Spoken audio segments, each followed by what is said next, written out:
Il 18 aprile del 1480 nacque a Subiaco, Roma, Lucrezia Borgia, terzogenita del potentissimo e ricchissimo cardinale spagnolo Rodrigo Borgia e di Vannozza Cattanei. Rodrigo Borgia fu cardinale spagnolo, arcivescovo di Valencia e futuro papa Alessandro VI.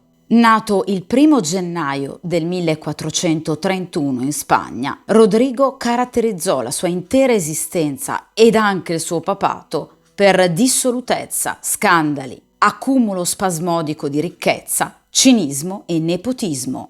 Egli ebbe ben 9 figli, 4 da Vannozza Cattanei, ossia Cesare Borgia, il Valentino, Juan, Giovanni, Lucrezia e Goffredo, ed altri 5 figli da donne sconosciute, tra cui il famoso infante romano Giovanni Borgia, sulla cui paternità si hanno però tutt'oggi numerosi dubbi. Per quanto riguarda la madre di Lucrezia, Vannozza Cattanei, nacque il 13 luglio del 1442 a Mantova. A Roma lavorò come albergatrice, gestendo le locande più famose e frequentate della città. Fra queste nota la locanda del Gallo o della Vacca nel vicolo del Gallo, ritrovo abituale di personaggi di alto rango che amavano intrattenersi con giovani e avvenenti meretrici in servizio presso Vannozza. Inoltre la donna era solita prestare denaro ad interesse. Gli storici la descrivono come una donna molto bella, dai capelli biondi, occhi chiari e forme molto sinuose.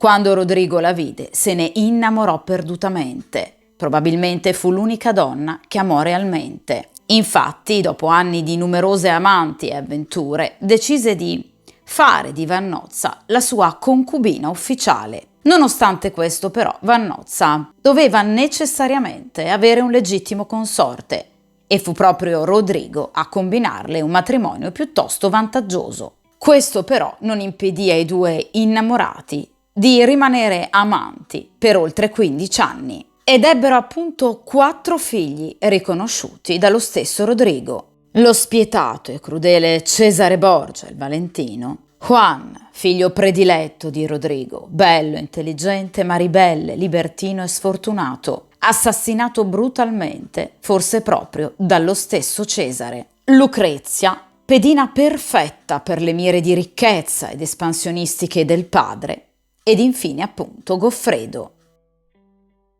Lucrezia Borgia fu una delle figure più chiacchierate e tutt'oggi controverse del Rinascimento. La sua istruzione fu intensa e accurata. Bilingue come il resto della sua famiglia, parlava e scriveva sia in castigliano che in italiano, ma studiò anche francese, greco, latino, musica, disegno, canto, danza e religione. Dalle suore del convento di San Sisto sulla via Appia, alle quali rimase per sempre affezionata, trovandovi rifugio nei momenti più bui della sua gioventù. Sin dall'infanzia fu promessa sposa a molti grandi dignitari dell'epoca, ma all'elezione papale di Rodrigo con il nome di Alessandro VI fu data in sposa a soli 12 anni al giovane Giovanni Sforza. Col grave deteriorarsi dei rapporti tra gli Sforza e Alessandro VI per ragioni politiche, il rapporto tra Giovanni e Lucrezia fu terminato bruscamente dopo impietose accuse da parte del Papa nei confronti del genero di impotenza. E fu così che lo Sforza, indispettito sino all'inverosimile, fece circolare insinuazioni pesanti su presunti rapporti incestuosi tra Alessandro e la figlia Lucrezia. Secondo molti storici e biografi, però, Giovanni Sforza non diffuse queste illazioni per mera vendetta, ma per aver realmente scambiato per amore incestuoso atteggiamenti calorosi da parte di Rodrigo per la figlia, atteggiamenti tipici tra l'altro del carattere e del temperamento istintivo, fortemente diretto, plateale e molto fisico del futuro papa. Fatto sta che la reputazione dei Borgia iniziò a deteriorarsi, anche a seguito di alcune pesanti dichiarazioni da parte del maestro di cerimonie dei Borgia. che descriveva le feste a cui prendeva parte Rodrigo assieme ai propri figli come feste condite di balli, molti invitati, che si trasformavano in riunioni orgiastiche sul modello di perversi baccanali. La nomea scandalosa dei Borgia accrebbe però ulteriormente a seguito di 3 gravi e misteriosi episodi che caratterizzarono i mesi a venire. Il primo di questi episodi fu infatti il brutale assassinio di Juan, uno appunto dei fratelli di Lucrezia, ucciso con numerosi colpi di pugnale e gettato nel Tevere da ignoti. Le fonti dell'epoca sostennero più volte che ad uccidere Juan fu il fratello Cesare, non per motivazioni legate alla politica, bensì perché geloso del rapporto esclusivo tra la sorella Lucrezia ed il fratello, diffondendo dunque dicerie sul fatto che Lucrezia non avesse soltanto una relazione incestuosa con il padre, bensì anche con i fratelli Juan e Cesare. Il secondo episodio è legato al ritrovamento di altri 2 cadaveri nel Tevere, ossia del giovane camerario e favorito di Alessandro e Lucrezia e di una giovane dama di compagnia di Lucrezia. Il terzo episodio è strettamente legato al ritrovamento del cadavere del giovane favorito del Papa. Infatti si ebbe notizia della nascita nella famiglia Borgia di un bambino, Giovanni Borgia o l'infante romano, la cui maternità fu attribuita ad una giovanissima Lucrezia e la cui paternità fu inizialmente attribuita ad uno dei fratelli di Lucrezia e poi allo stesso Papa Alessandro VI.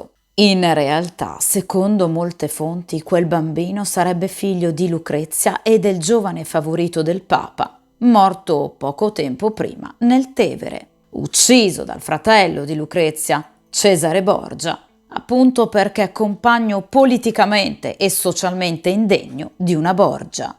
Critiche e pettegolezzi dunque sulla promiscuità di Lucrezia si accentuarono a dismisura. Successivamente a questi fatti, Lucrezia convolò poi a nozze con Alfonso d'Aragona, unico uomo di cui probabilmente si innamorò realmente in tutta la sua vita. Secondo numerose fonti, infatti, Alfonso era un giovane di bellezza davvero unica e di una gentilezza straordinaria, qualità che colpirono profondamente la giovane e bella Lucrezia. Il matrimonio tra Lucrezia e Alfonso fu dunque molto felice e la corte romana dell'epoca vide, grazie ai 2 sposi, un incredibile avvicendarsi di artisti e letterati, tra cui Michelangelo, Pollaiolo e Pinturicchio.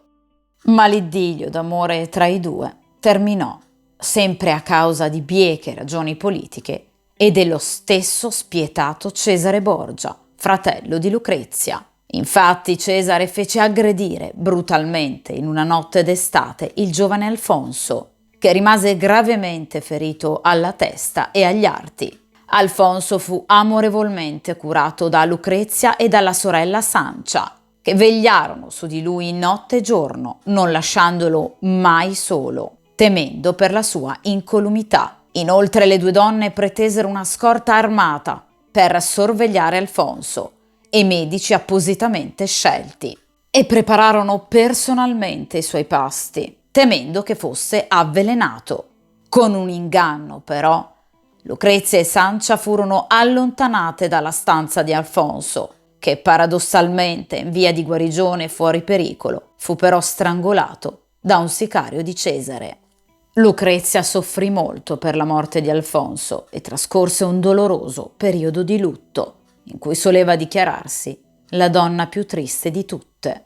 La giovane fu però offerta nuovamente dal padre ad altri in matrimonio, ma molti rifiutarono a seguito dei sospetti e pettegolezzi ormai diffusissimi sull'integrità morale della donna e sulla vita scandalosa della sua famiglia. Grazie però a pressioni politiche e laute promesse, Lucrezia riuscì di nuovo a maritarsi con Alfonso d'Este, nonostante le accuse infamanti che l'avevano colpita, una volta trasferitasi a Ferrara, appunto alla corte degli Este.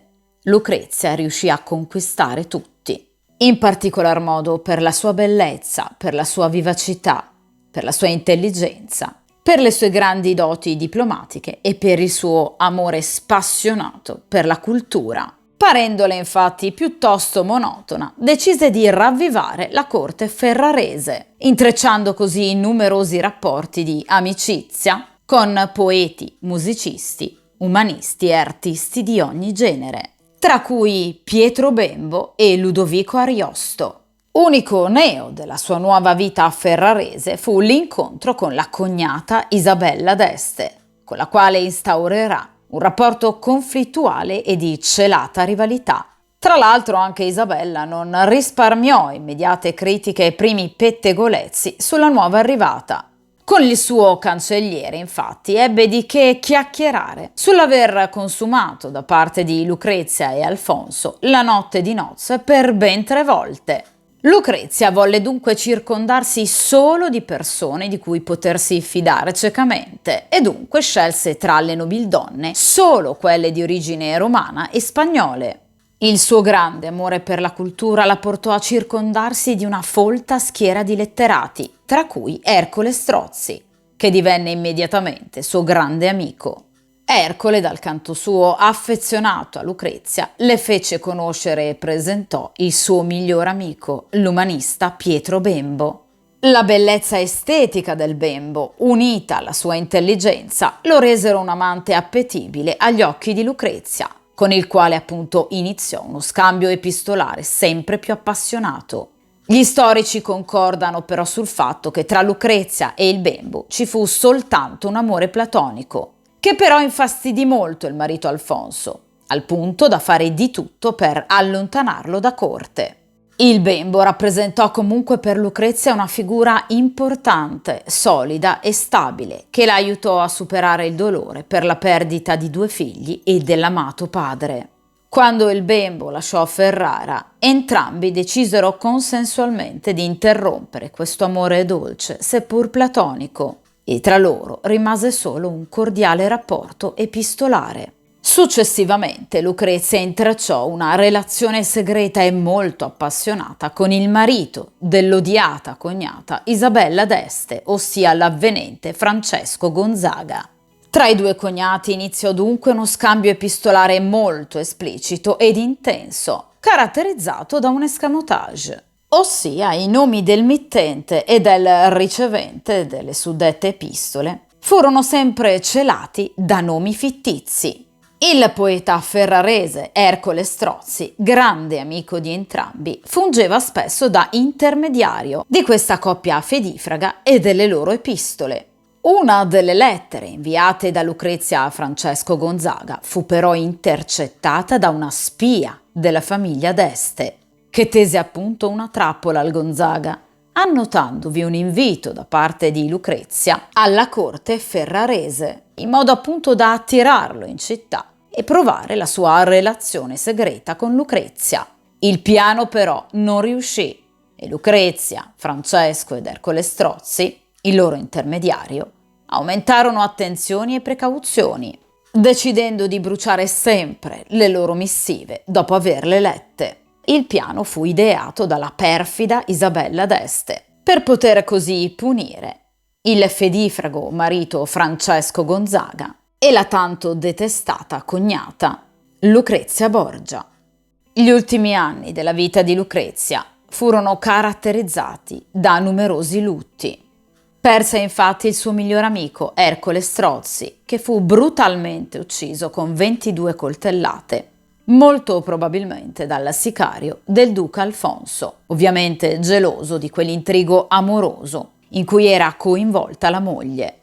Prova del coinvolgimento del duca d'Este nell'omicidio di Strozzi fu che stranamente non furono fatte alcune indagini sull'omicidio, né raccolte testimonianze, bensì immediatamente archiviato come irrisolto. Successivamente morirono sia Cesare Borgia che Goffredo Borgia, i 2 amati fratelli. Morì poi inspiegabilmente anche l'unico figlio nato dal suo matrimonio con l'amato Alfonso d'Aragona e la madre Vannozza. Lucrezia ebbe poi anche numerosi aborti, eventi che la segnarono molto sia fisicamente che a livello emotivo. Questo fu il periodo probabilmente più buio di tutta la sua esistenza. Lucrezia si avvicinò dunque molto di più alla religione, scelse di indossare abiti più semplici e dal sapore quasi monacale, visitare costantemente le chiese della città e ascoltare letture religiose durante i pasti. Durante l'ultima gravidanza che portò a termine e l'ultimo parto, Lucrezia però contrasse una gravissima infezione che le provocò febbri tremende al punto che per alleggerire il suo tormento le tagliarono i capelli. Sentendosi ormai sul finire della propria esistenza, firmò davanti al marito il proprio testamento e dopo essere entrata in coma morì a soli 39 anni il 24 giugno del 1519. Ma le accuse nei confronti di Lucrezia e della propria famiglia non terminarono però col finire della sua esistenza. I Borgia, infatti, furono successivamente accusati di essere esperti nell'uso di un particolare veleno, la cantarella, per uccidere nemici e rivali, o comunque personaggi scomodi, versandolo nelle bevande o sul cibo. Scrittori, storici e filosofi non tardarono poi a riprendere e convalidare l'immagine di una Lucrezia dissoluta e dalla vita scabrosa, tra cui ad esempio Guicciardini, Leibniz, Voltaire, Victor Hugo, Alexandre Dumas padre. Tutti contribuirono ad un alone sinistro attorno alla famiglia Borgia ed in particolar modo attorno alla figura di Lucrezia Borgia. Purtroppo di lei ad oggi ed ovviamente di tutta la sua famiglia si ricorda prevalentemente la spietatezza politica, la corruzione sessuale, l'assoggettamento consenziente al potere e predominio del padre e la quasi totale indifferenza alla morale sessuale. Ma Lucrezia non fu solo una donna bellissima, dal temperamento focoso e spregiudicato e dall'esistenza burrascosa, dalle forti passioni. Lucrezia fu infatti anche un'abile diplomatica e un'intelligente amministratrice di beni e territori di famiglia. Prima a Roma con il padre, poi a Ferrara con Alfonso d'Este. Fu inoltre un'attenta mecenate e donna di grande cultura. Lucrezia Borgia vide riassumere in sé 3 eccelse doti e qualità: bellezza, intelligenza e passione, cosa che forse non le hanno mai perdonato.